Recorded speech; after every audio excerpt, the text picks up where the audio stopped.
Hi friends, ఈ రోజున నేను ఇంతకుముందు నుంచే ఎక్సర్సైజ్ చేస్తున్నానండి. నాకు వచ్చిన వయసును బట్టి ఆరోగ్యాన్ని కాపాడుకోవాలంటే కొంచెం ఎక్సర్సైజ్ అవసరం అనిపించింది. అందుకని రోజు చేస్తున్నాను ఫ్రెండ్స్. ఎందుకైనా కానీ మంచిదనే ఉద్దేశంతో రోజు కొంచెం సేపు అయినా కనీసం ఒక అరగంట ఎక్సర్సైజ్ చేస్తున్నానండి.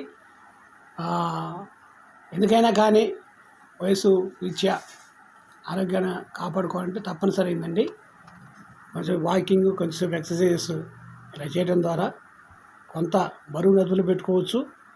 అదే విధంగా ఇతరేతర ఆరోగ్య సమస్యలు కూడా రాకుండా మరి జాగ్రత్త పడాల్సిన ఉద్దేశంతో గత కొన్ని రోజులు ఇలా చేస్తున్నాను ఫ్రెండ్స్. ఆరోగ్యం మహాభాగ్యం అని మన పెద్దలు అన్నారు. చూడండి, కొంచెంసేపు వాకింగ్ చేసేసరికి నాకు చెమటలు పెట్టాయండి. కొంచెం చిరు చెమటలు పెట్టేంత వరకు అట్లాగా ఫాస్ట్గా తిరుగుతాను, వాకింగ్ చేస్తాను.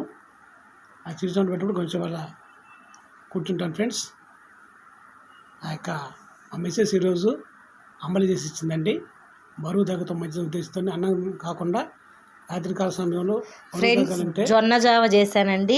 ఈ జొన్న అంబలి చాలా మంచిది. వేడి నీళ్ళు కాగబెట్టేసి మనము వాటర్లో కొంచెం జొన్న పిండేసి 2 స్పూన్లు తిప్పి రాగి జావను కాస్తాం కదా, అదే అలాగే కాసేసి అందులో ఉల్లిపాయలు, సన్నగా తరిగిన పచ్చిమిర్చి, కొత్తిమీర, జీలకర్ర, ధనియాల పొడి, కొంచెం ఉప్పు వేసి మా హస్బెండ్కి ఇచ్చాను. తను తాగుతారని చెప్పేసి హెల్దీ అని. అవును ఫ్రెండ్స్, జొన్న అంబలి చేసిందని మా మిస్సెస్ ఈరోజు.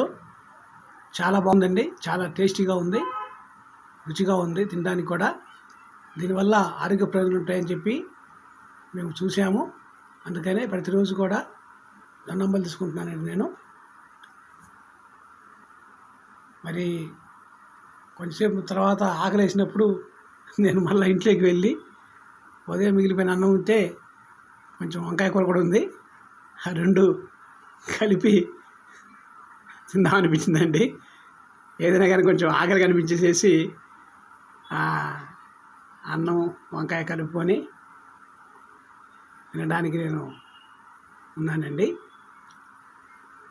అన్నం తింటే ఎంతైనా కొంచెం బలంగా ఉంటుందని ఉద్దేశంతో తినానండి. తినాలనిపించింది అన్నం కూడా. చూడండి ఫ్రెండ్స్, మా మిస్సెస్ అప్పుడు ఇంట్లో లేదు, కొంచెం వేరే వాళ్ళు పిలిస్తే బయటికి వెళ్ళిందండి. ఇదే సమయంలో అనుకోని చెప్పేసి నేను అమ్మల్ని పక్కన పెట్టేసేసి ఉదయం ఉన్న మధ్యాహ్నం చేసిన అన్నమును కొంచెం వంకాయ కూర ఉంటే తింటున్నానండి. కొంచెం ఆకలిగా ఉంది. ఏదైనా కానీ ఆకలి వేసినప్పుడు కొంచెం ఆకలిని అదుపులో పెట్టుకోవడం కొంచెం కష్టమేనండి. పైగా నేనంటే కొంచెం పుడిగానే ఉంటాను, తినే అలవాటు బాగానే ఉంది నాకు. అందుకని ఇప్పుడు చూడండి ఫ్రెండ్స్, మా మిస్సెస్ వస్తుంది ఫ్రెండ్స్. మిస్సెస్ ఇప్పుడు కనిపిస్తూ వస్తుందండి. అందుకని మరలా అన్నం పక్కన పెట్టేసేసి అంబలి తింటున్నానండి. అయినప్పుడు కూడా మా మిస్సెస్కి నా పైన డౌట్ వచ్చినట్టుగానే ఉంది. నేను అంబలి తాగుతున్నాను లేదని చూసి పరీక్ష చేస్తుందండి. అది చూడండి సార్, చూడండి ఫ్రెండ్స్, పక్కనే ఫ్రెండ్స్ అన్నం డేషా కనపడింది నాకు. ఇక తిన్నారులే అనుకున్నాను, ఏం చేద్దాం, ఇట్లాగే ఉంటుందా మీ ఇళ్ళల్లో కూడా.